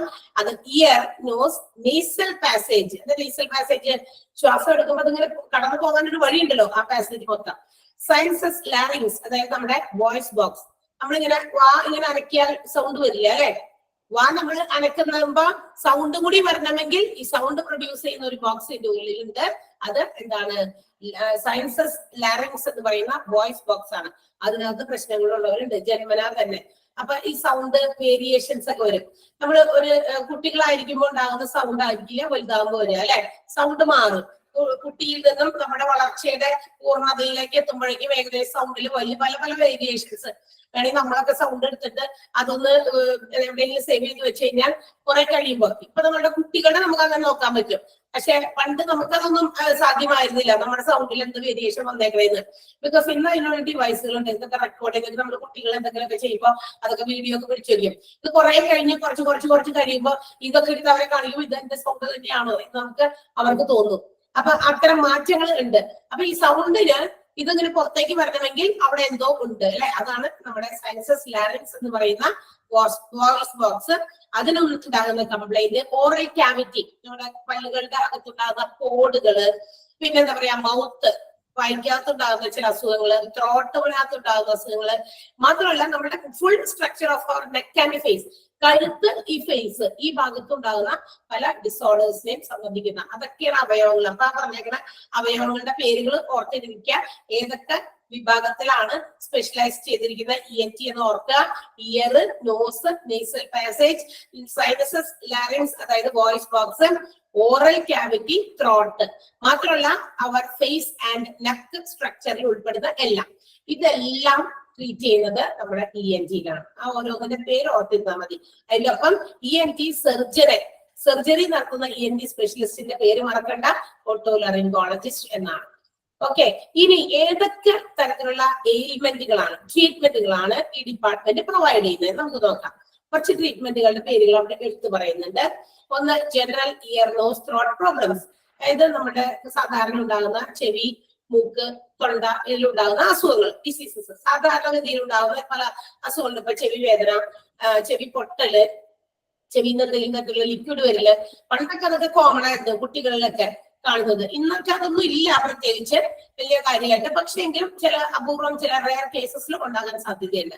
നെക്ക് ലംസ് എന്ന് പറഞ്ഞാൽ നമ്മുടെ ഈ നെക്കിന്റെ ഇവിടെ ഒരു വള്ളി പോലത്തെ സാധനം ഉണ്ടല്ലോ, ലിംഫ്, അതിനകത്ത് ഒരു ഭയങ്കര ബൾജിങ്, ഒരു എൻലാർജ്മെന്റ്, ഒരു ഇച്ചിരി തടിപ്പ് പോലെയൊക്കെ വരാം. അത് അവിടെ ഉണ്ടാകുന്ന പ്രശ്നങ്ങൾ മേ ബി അത് വേറെ പ്രശ്നമൊന്നും ഇല്ലാത്തതാകാം, ചിലപ്പോ ക്യാൻസറും ആകാം. അപ്പൊ അത്തരം കാര്യങ്ങളൊക്കെ ഉണ്ടെങ്കിൽ അത് ട്രീറ്റ് ചെയ്യും. നെക്ക് ലംസ് ആണ് കേട്ടാ. Enlargement of our lymph, neck lymph എന്ത് ചെയ്യാം, ഇങ്ങനെ തടിച്ചു വരിക, അതിൽ അവിടെ എന്തെങ്കിലും ബൾജിങ് ഉണ്ടാകുക. മേ ബി അത് ക്യാൻസർ ആകാം, അല്ലെങ്കിൽ അത് ഹാർംഫുൾ അല്ലാത്ത എന്തെങ്കിലും തരത്തിലുള്ള എൻലാർജ്മെന്റ് ആകാം. അത് ട്രീറ്റ് ചെയ്താലേ മനസ്സിലാകുള്ളൂ, നോക്കിയാലേ ഡയഗ്നോസിസ് ചെയ്താലേ അവർക്കത് ഹാർംഫുൾ ആണോ അല്ലയോ എന്നൊക്കെ മനസ്സിലാക്കാൻ പറ്റുള്ളൂ. പിന്നെ ക്യാൻസേഴ്സ് എവിടെ ഉണ്ടാകുന്നത്? ഹെഡ് ആൻഡ് നെക്ക് ഏരിയ, തലഭാഗത്തും അതുപോലെ നെക്ക് ഏരിയയിലും ഉണ്ടാകുന്ന ക്യാൻസറും ENT-യിൽ ട്രീറ്റ് ചെയ്യപ്പെടും. അത് നമുക്കത് പുതിയ അറിവാണെന്ന് ഓർക്കുക. അത് 2 പ്രാവശ്യം റിപ്പീറ്റ് ചെയ്തു വന്നിട്ട് അത് തന്നെയാണ് അടുത്ത പോയിന്റും. 4-ാമത്തെ 3-ാമത്തെ പോയിന്റ് ഒരു പ്രാവശ്യം നമുക്ക് കിട്ടി വന്നിരിക്കുക. അത് 2 പ്രാവശ്യം റിപ്പീറ്റ് ചെയ്താൽ പ്രിന്റിംഗ് മിസ്റ്റേക്ക് ആയിരിക്കുള്ളൂ. നെക്സ്റ്റ് വൺ എന്താണെന്ന് അറിയാമോ? Tear duct problem. Tear duct problem എന്ന് പറഞ്ഞാല് മറ്റൊരു കാര്യം, നമ്മുടെ കണ്ണിന് വെള്ളം വരും അല്ലെ, കണ്ണുനീര്, ടിയേഴ്സ് വരും ഇല്ലേ? ടിയർ വരുന്നതിന് ഒരു ഡക്റ്റ് ഉണ്ട്, ഒരു ഓപ്പണിങ്. കണ്ണുനീര് വരാൻ വേണ്ടി, കണ്ണുനീര് പുറത്തേക്ക് വരാൻ വേണ്ടി ഒരു ചെറിയ സുഷിരം, നമുക്കൊന്നും കാണാൻ പറ്റില്ല ഏരിയ കൂടി കണ്ണുനീര് വരുന്നത്, നമ്മൾ കണ്ടിട്ടൊന്നും കണ്ടുപിടിച്ചിട്ടൊന്നുമില്ല. അത് ഡോക്ടേഴ്സ് ക്യാൻ അണ്ടർസ്റ്റാൻഡ്, അവർക്കറിയാം. അപ്പൊ ഈ കണ്ണുനീര് സാധാരണ വരും. എപ്പോ വരും കണ്ണുനീര്? നമുക്ക് സങ്കടം വരുമ്പോ കരയുമ്പോ വരും, ഉള്ളി എരിയുമ്പോ വരും, പുകയൊക്കെ ഭയങ്കരമായിട്ട് നമ്മുടെ കടലിലേക്ക് അടിക്കുമ്പോൾ വരും. ഏതെങ്കിലും തരത്തിലുള്ള ചില മെറ്റീരിയൽസ്, ഈ ബേൺ ചെയ്യുന്ന മെറ്റീരിയൽസ് എന്തെങ്കിലും നമ്മൾ കയ്യിൽ പിടിച്ചിട്ടൊക്കെ ഉപയോഗിച്ച് അങ്ങനെയൊക്കെ എടുക്കുമ്പോഴും കണ്ണിൽ നിന്ന് വെള്ളം വരും അല്ലെ. ഇതൊക്കെ സ്വാഭാവികമാണ്. നാച്ചുറൽ ആയിട്ട് ഉണ്ടാകുന്ന ഒരു കണ്ണിന്റെ ഒരു എന്താ പറയാ, കണ്ണിന്റെ ഒരു പ്രകടനമാണ്, റിഫ്ലക്ഷൻ ആണ്. കണ്ണിലേക്ക് എന്തെങ്കിലും ഇതുപോലെ തട്ടുമ്പോൾ കണ്ണ് അതിനെ എങ്ങനെയാണ് അത് പ്രതികരിക്കുന്നത് എന്നുള്ള ഇതാണ് കാണിച്ചു തരുന്നത്. അപ്പൊ ഈ കണ്ണുനീര് പുറത്തേക്ക് വരും. പക്ഷേ ചില ആളുകളിൽ ഇങ്ങനെ കണ്ണുനീര് പുറത്തേക്ക് വരില്ല. അത് കരയാണെന്നുണ്ട്, അല്ലെങ്കിൽ കണ്ണുനീര് ഉൽപാദനം ഉണ്ടായിരിക്കും, പക്ഷെ it is not coming outside. പുറത്തേക്ക് അതിങ്ങനെ വരാതിരിക്കുന്ന അവസ്ഥ ഉണ്ടാകും. സോ ദാറ്റ് എന്തായിരിക്കും അതിന് കാരണം എന്ന് വെച്ചാൽ, ഇത് നമ്മൾ നേരത്തെ കാർഡിയോളജിയിൽ പറഞ്ഞ പോലെ ബ്ലഡിനെ ബ്ലോക്ക് ചെയ്ത് നിർത്തിയില്ലേ എന്തെങ്കിലും ഫ്ലാക്സ്, അതുപോലെ ഈ കണ്ണുനീര് പുറത്തേക്ക് വരാതെ എന്തെങ്കിലും ബ്ലോക്ക് ചെയ്ത് അവിടെ ഇരിക്കുന്നത് കൊണ്ടാകാം. അപ്പൊ ഈ ബ്ലോക്ക്, അതായത് ഈ ഒരു സംഭവം നമ്മുടെ കണ്ണുനീര് ഒഴുകി വരാൻ വേണ്ടിയിട്ടുള്ള ആ പാത്വേ ക്ലിയർ ചെയ്ത് കൊടുക്കുന്ന ഒരു എന്താ പറയാ, സ്റ്റെറിലൈസ്ഡ് വാട്ടർ ഉപയോഗിച്ചിട്ട് എന്താ പറയാ ഇതിനകത്തേക്ക് ഫ്ലഷ് ചെയ്യും. നമ്മുടെ ഈ സുഷിരത്തിലൂടെ കണ്ണുനീര് പുറത്തേക്ക് വരുന്ന ഭാഗത്ത് കൂടി ഒരു സ്റ്റെറിലൈസ്ഡ് വാട്ടർ, മരുന്നൊക്കെ ഇട്ട ഒരു വാട്ടർ പുഷ് ചെയ്യും. അതിന് ഫോഴ്സിൽ പുഷ് ചെയ്ത് കഴിയുമ്പോൾ ആ ഒരു ഡക്റ്റ് ഓപ്പൺ ആകും, അതിൽ കൂടി പുറത്തേക്ക് കണ്ണുനീര് വരും. അത് ചിലവരിൽ മാത്രം, റയർ കേസസിലാണ് അങ്ങനെയൊക്കെ ഉണ്ടാകുക. അപ്പൊ അത്തരം പ്രോബ്ലംസ് ഉണ്ടെന്ന് ഓർത്തേക്കാം. നമുക്ക് അങ്ങനത്തെ പ്രശ്നങ്ങളുണ്ട്. അതൊക്കെ പോകാത്തത് കൊണ്ട് പല അസ്വസ്ഥതകളും ഫീൽ ചെയ്യുന്ന ആളുകളും ഉണ്ടാകും നമുക്ക് ചുറ്റും. പക്ഷെ നമ്മൾ അതിനെ കുറിച്ച് അത്രയും കൊണ്ട് നമുക്ക് അങ്ങനത്തെ ആളുകളെ കണ്ടിട്ടില്ല, അല്ലെങ്കിൽ നമുക്ക് എക്സ്പീരിയൻസ് ഇല്ല അതിനെ കുറിച്ച്. പക്ഷെ അങ്ങനത്തെ പ്രോബ്ലംസ് ഉണ്ട്. അപ്പൊ അതിനുള്ള സൊല്യൂഷൻസ് നമ്മുടെ ENT-ലാണ്. ടിയർ ഡക്റ്റ് പ്രോബ്ലം, ടിയറിന്റെ ആ സുഷിരത്തിൽ ഉണ്ടാകുന്ന പ്രശ്നങ്ങൾ അത് റിമൂവ് ചെയ്യുന്നത് ഈ ഒരു പ്രൊസീജിയറിലൂടെയാണെന്നാണ് ഞാൻ പറഞ്ഞത്. ഒരു കുഞ്ഞ് ഒരു നോക്ക് പോലത്തെ ഒരു സാധനത്തില്, ട്യൂബില് അത് ഈ സ്റ്റെറിലൈസ്ഡ് വാട്ടർ എന്ത് ചെയ്യുന്നു, പുഷ് ചെയ്ത് ആ പാത്വേ, ആ ബ്ലോക്ക് മാറ്റി ആ പാത്വേ ക്ലിയർ ചെയ്ത് കൊടുക്കുന്നത്. അത് വേണമെങ്കിൽ നമുക്ക് എഴുതി തരാം, കുഴപ്പമില്ല. പിന്നെന്താ, balancing disorders and hearing disorders, കേൾവിക്കുറവ്, ഇയർ ബാലൻസ് പ്രോബ്ലം എന്നൊരു കോമൺ അസുഖമാണ്. ചില അസുഖങ്ങളൊക്കെ ഇപ്പൊ കോമൺ ആയിട്ട് ഇങ്ങനെ മിക്കവർക്കും വരുന്നത് കുട്ടികളോടങ്ങി വരുന്നുണ്ട്, ഇയർ ബാലൻസ് പ്രോബ്ലം. അപ്പൊ എന്താ പറയാ, ഈ പറഞ്ഞ പോലെ ഗിഡിനെസ്, തലകറക്കം, ഛർദി വരിക, അല്ലെ, തലയ്ക്കൊക്കെ എന്തോ ഒരു ഇത് ബാധിച്ചതുപോലെ, മരവിപ്പ് പോലെ, അല്ലെങ്കിൽ ഭയങ്കര വെയിറ്റ് എടുത്ത് തലയ്ക്കകത്തോട് വെച്ച പോലെയൊക്കെ തോന്നുന്ന ഫീലിംഗ്, ഇതൊക്കെ ഇയർ ബാലൻസിങ്ങിന്റെ പ്രോബ്ലം കൊണ്ട് ഉണ്ടാകുന്നതാണ്. അപ്പൊ അങ്ങനെയുള്ള പ്രശ്നങ്ങള് ഇന്ന് ENT-ലാണ് എന്താ പറയാ ക്യൂർ ചെയ്യുന്നത്. സ്നോറിങ്, കൂർക്കമ്പലി, അത് പ്രശ്നമാണ്. വലിക്കുന്നവർക്ക് പ്രശ്നമില്ല, പക്ഷെ ഇടത്ത് കിടക്കുന്നവർക്ക് പ്രശ്നമായിരിക്കും.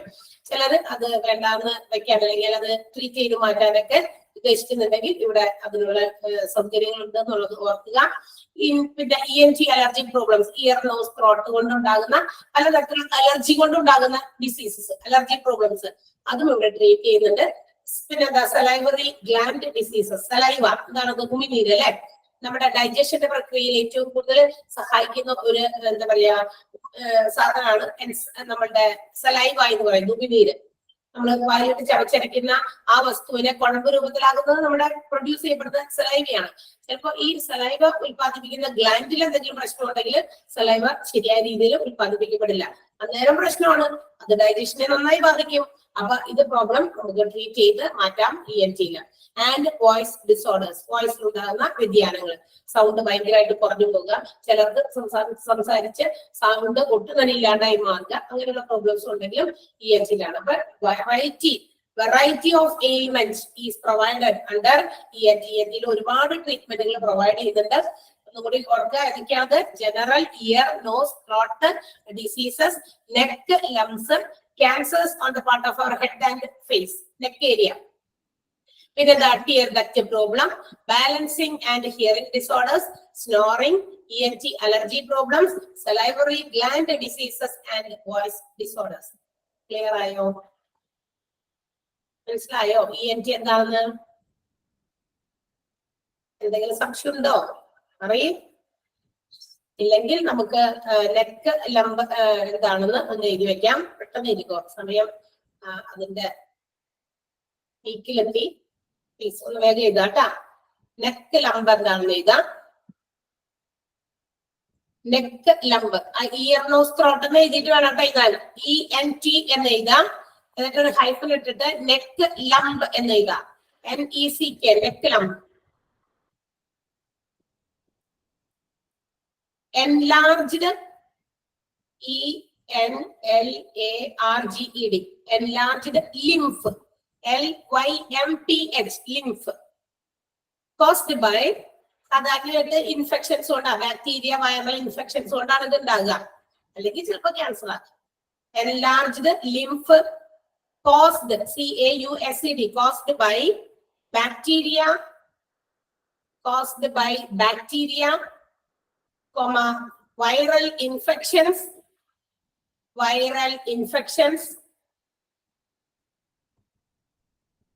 or cancer. ക്യാൻസർ കൊണ്ടാകാം ഈ തടിപ്പ്, അല്ലെങ്കിൽ ബാക്ടീരിയോ വൈറൽ ഇൻഫെക്ഷൻസോ കൊണ്ടുണ്ടാകുന്ന ഒരു തടിപ്പാകാം. ഏത് വേണമെങ്കിലാകാം, രണ്ടാളൊന്ന് പരിശോധനയിലാണ് മനസ്സിലാകുള്ളൂ. ഒരെണ്ണം കൂടി ഏതാ? ടിയർ ഡക്റ്റ് പ്രോബ്ലം, അത് കൂടി ഉള്ളൂ. Tear duct problem, TER, tear duct problem, DUCT, tear duct problem. ഒരു ഹൈഫൻ ഇടാം. Using A thin metal instrument, using a thin, THIN, thin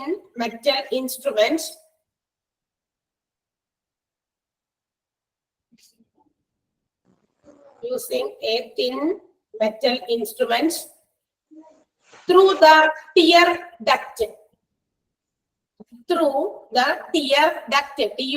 that opens the blockage, opens the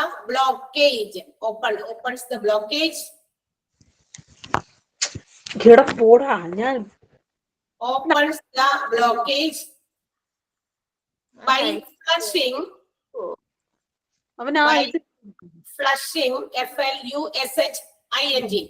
by flushing sterile water, blockage കഴിഞ്ഞിട്ട് by flushing sterile water,